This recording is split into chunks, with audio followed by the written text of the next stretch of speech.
Yan guys, ang rekado ng mga ng atsar na papaya.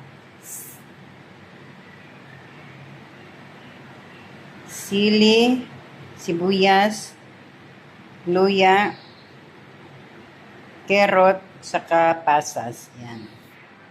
Ayan yung papaya na binabad natin sa asin.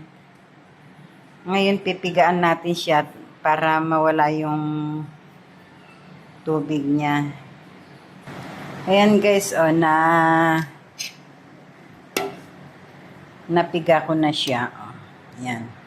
Napiga ko na siya. Kaya ganyan na siya. Ayan guys, 2 cups na suka. Ngayon maglalagay naman tayo ng asukal, 1 cup. Yan. Ngayon pakuluan na natin yung suka. Ayan guys, sinama ko yung pasas, tapos yung carrot, saka sili. Para mahalo-halo siya.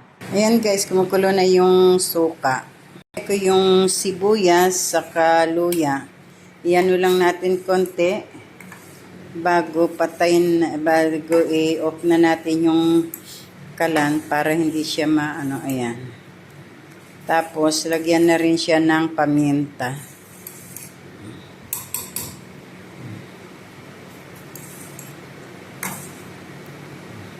Yan natin siya ng pamintang buo.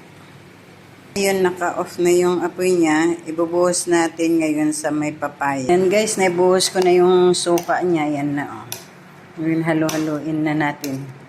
Ayan, ko na rin yung ayan, halo-haloin. Haluin. Tapos, pag medyo lumamig na, lagyan na natin siya sa garapon. Para ilagay na rin sa rep. Ayan na guys. Okay na guys. Pwede nang sausawan ng prito. Ayan guys. Okay na siya.